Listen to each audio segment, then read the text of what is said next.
So the question that comes to mind when I think about what I received in a message or a note from my guide regarding one of the things I could do that would make my spiritual practice and growth happen more efficiently.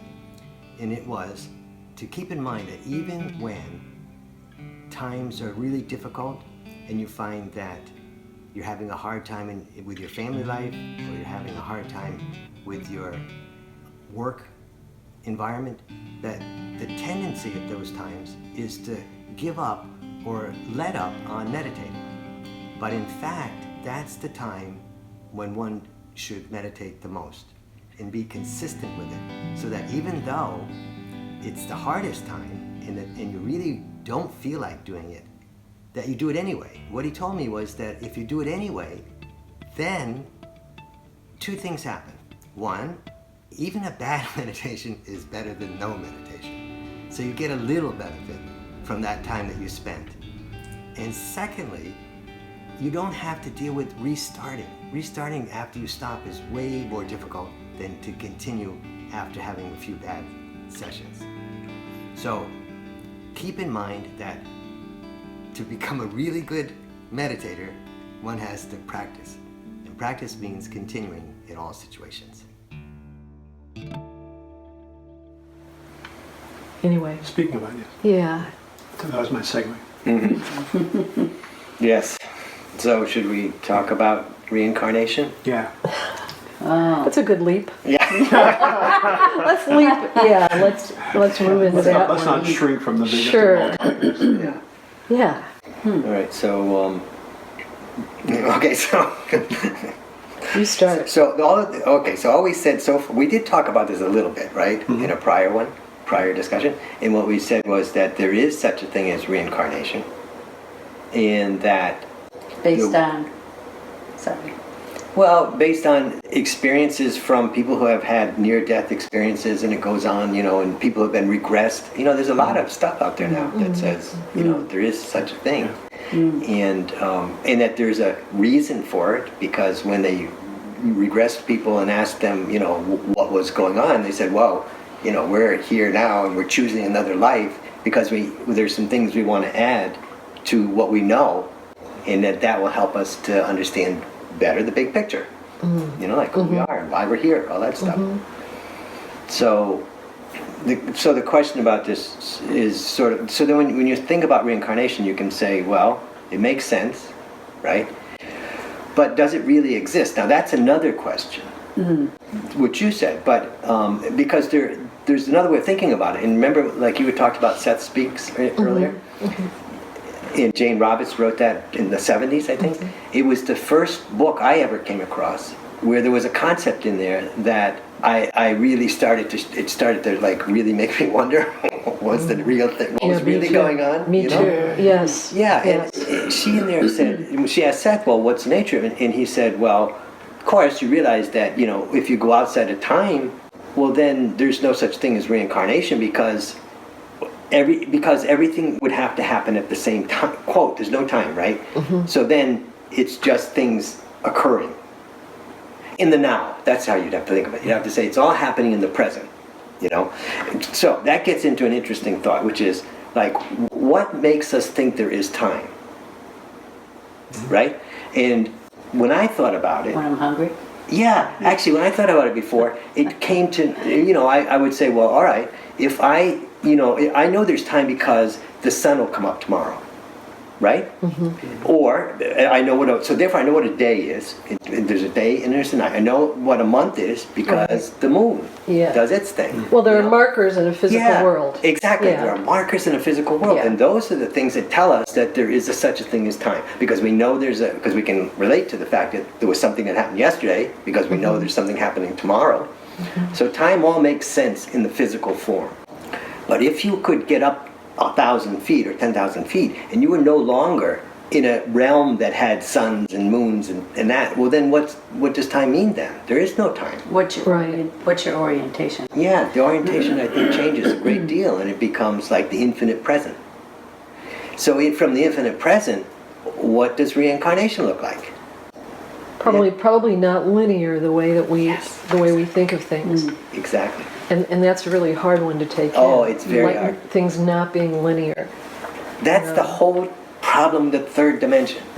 Yeah. Third dimension. But it ties you into, like, when you, just even the idea of things being linear ties you into sort of a packaged view of what we think of as reality.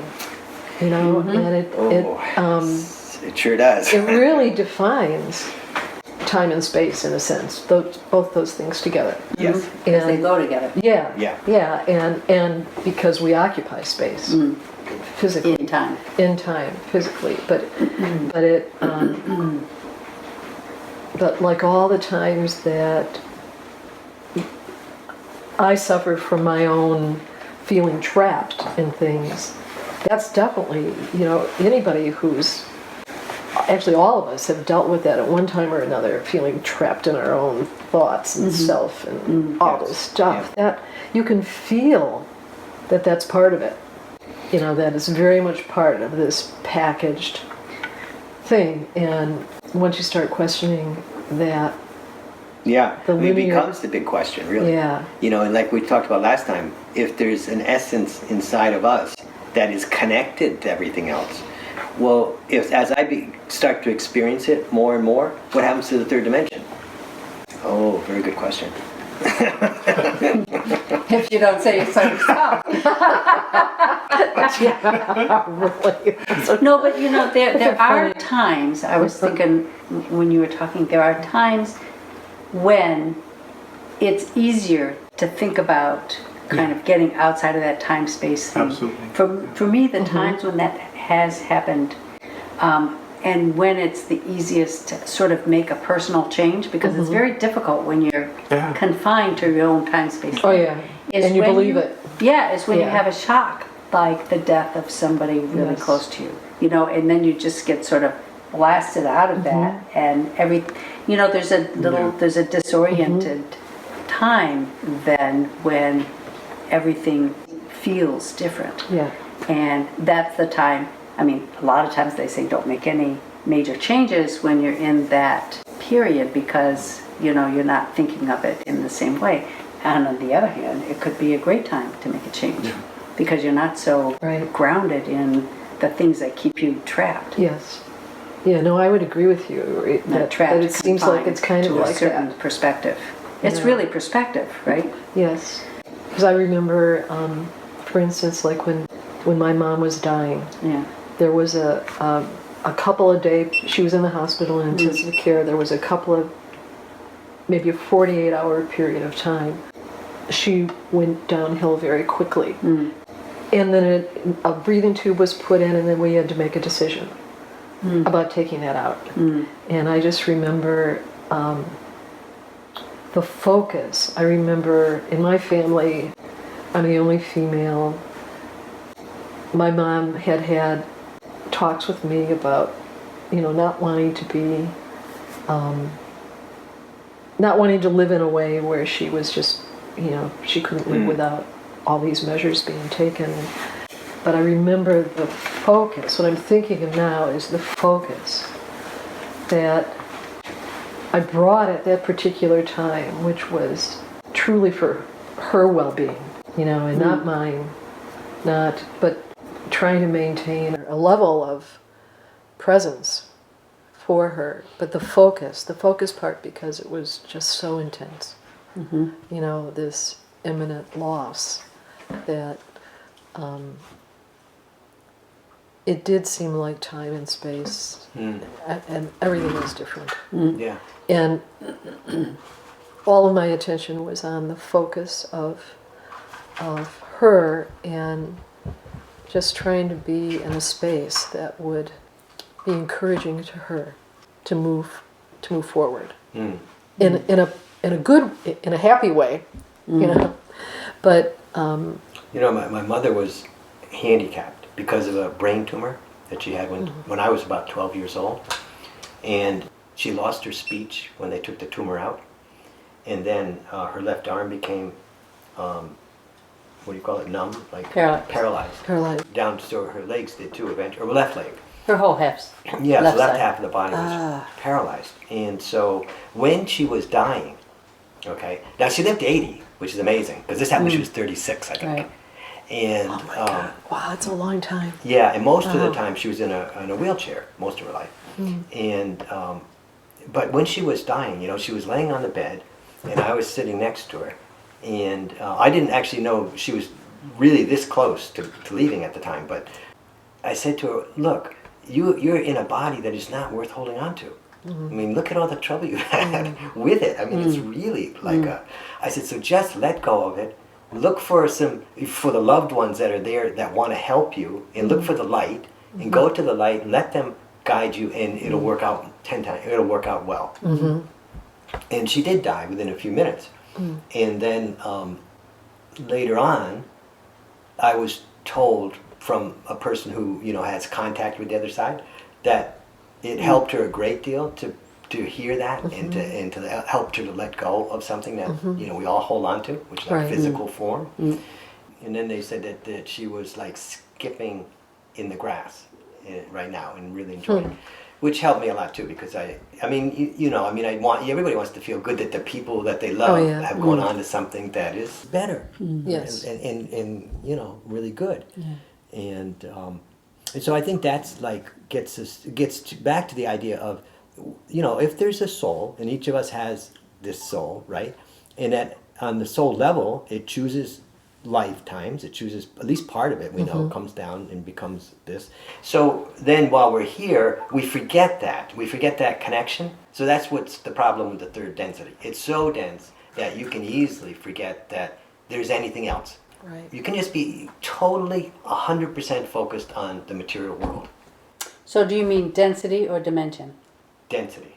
Density. Yeah, in that case. Okay. Yeah, that's how dense it is. It's third Yeah. dense. It's very dense, and like, and so when we're here, for the most part, we spend all of our time thinking that all that exists are these tables and these bodies, and you know, all the stuff that we know in the time we think is, you know, a thing in itself that exists, and we have a certain limited amount of it.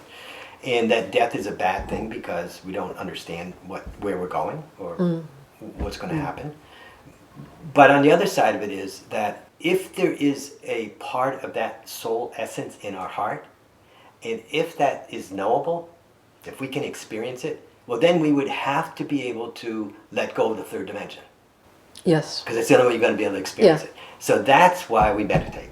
Meditation is one of the tools that can help you go inside, because you're now letting go of all of the constraints. You know, you don't even look out. You shut your eyes usually when you meditate, and that helps because now you're not, one of your senses at least isn't focused outside. I mean, you know, to yours, outside self. So you go inside and you meditate and you close your eyes, and you know, as you figure out a good practice or something, you go in deeper and deeper and deeper and deeper. So the deeperness means that the mind gets calmer and calmer and calmer and calmer. So it's not taking you back into the third dimension. And then you can start to experience what the more subtle dimensions are in the soul dimension. And when you get to the soul dimension, then you're infinite. Yes. So I, you know, none of us are really experts on this.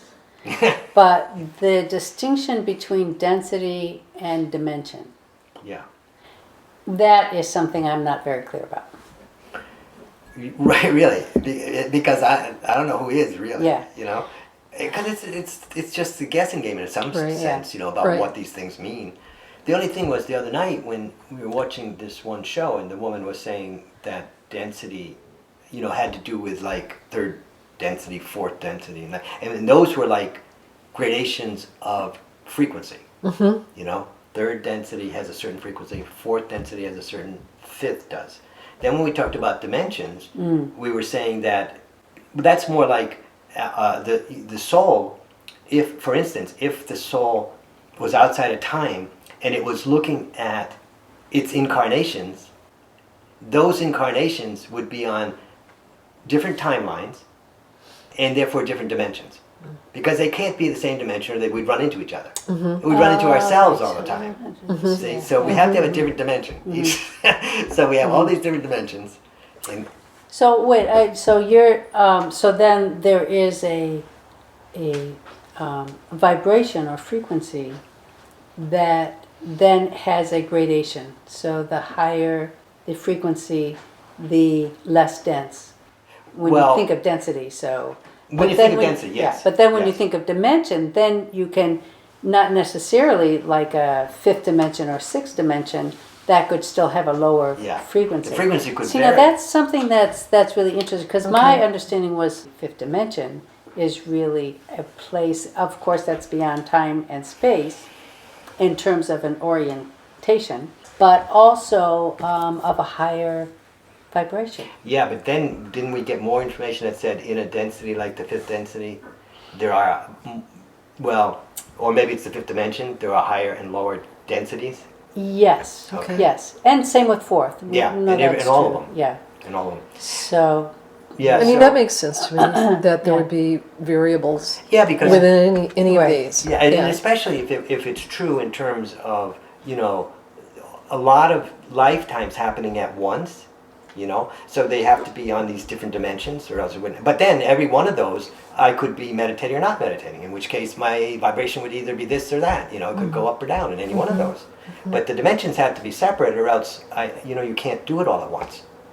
That's the part that's hard Yeah. to understand. Yeah, it is hard to The understand. separate Yeah. part. Yeah, and in a lot of Yeah. ways, I think both things are true. I think it happens all at once, but I also think it doesn't, in the sense that there is a way in which we look at incarnation. Like if you did if you regress somebody and you went through and they were hypnotized and they went back, they will actually say that there's a time when they weren't born and they were someplace, and then they come in to this density. You know, and I think that's all very true, but it's just that our language, I don't think, describes it very well. You know, and because it's like what Seth said, you know, it's only when you get to the Seth level, which is like way outside of time and everything, that you can say it happens at once. Otherwise, it has to happen kind of consecutively, because that's Right. what our dimension means. And that's what our understanding. Our density means. Yeah. it's one of the reasons why meditation actually is a useful tool, because, unless you have the experience of yourself differently, you think that that's all there is. But through meditation, sometimes, I've had experiences where I have no idea where I am. I could be, at the other end of the universe. Yeah. You experience yourself as being beyond the physical confines of your body. Right. And without that experience, it would be really hard to believe that. Yeah. It's true. And there's no point in persuading anybody. Yeah. No. No, you can't. No, it's just You can't. like, you have to have your Yeah. own experience. Yeah. But I often wonder, how you, because these experiences of the sort that you describe, and I think we've all had them, they're so idiosyncratic and they're so unique and they're so beyond the ability of words to capture. It doesn't surprise me that there's just so many ways you can misinform yourself with respect to what just happened, and so many Yeah. ways that others can misinform you, and so many ways that you can misinform others. And I think naming all this stuff carries a certain, I don't want to talk about this a lot, but carries a certain peril, just because if we're trying to speak of things that aren't easily spoken of, with an idea towards, sharing the idea that, well, if you don't meditate, then you can have a set of experiences of this sort that makes the fact that you've kind of been poured into a body for a certain period of time, lets you see the relative nature of that. And then both in terms of the temporal aspect, the time piece of it, but also in terms of the experiential. It's going to come in through your senses, but let's not stop there. And some Right. people will go, I'm Yeah. content to stop at my senses, and I just assume park Right. it I don't there. want to know more. Yeah. Yeah. And but the question that plagues me a lot is simply, I hear so much about this other, these alternative experiences, and and yet they're so rare, and they are so informative, and yet I have no idea whether I'm getting the picture or not. I kind of like to know what the hell, Yeah. how you get the whole thing into play, Yeah. I don't know how to deal with other than what feels. It's sort of through feeling. It's definitely not thought. Thought doesn't do it. Thought can't approach any of this. Right. And I mean, yet we're sitting here we're analyzing a little bit and we're describing, but Yeah.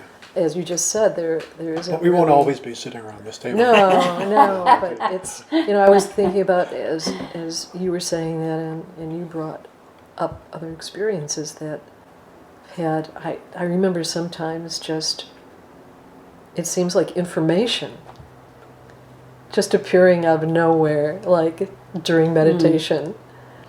And it seems like it's almost as if it almost sounds weird to say, it's almost like universal information. And you wonder where in the hell did that come from? And it's almost as if, and I know sometimes we read, or I've read, and I'm sure you guys have too, that all truth, all information is available. Yeah. And when I have an experience, I can't really be specific right now, and it wouldn't make sense to even describe a particular situation other than the information that came through that had to do with the world and things happening, and that led to a different understanding on my part. It makes me think, it is available. It's almost as if it is floating around. Yes. And is available. And I'm not talking about news or media, or I'm talking about what, as spirit Everything that's ever happened. Yeah. and human beings, that we must have a potential to absorb and be open That's really to. true. Yeah, something else. Is it true in your knowledge or is it true in your experience? Well, Greg Braden had a really great example. Do you remember this? He was with a friend in a car. He told this story, I don't know, in one of the shows we saw. He was in a car getting coffee. Yeah, he was in a car getting coffee, right. So he's in the car with a friend of his, and his friend had a tape of a song that he had made up, right? Yeah. So he listened to the song, he said, and Greg says, this is beautiful. You really should record this. And he said, yeah, I'm going to. And he had a day job, and so he's recording this song. And, he described it as just an exquisite song musically and in every way.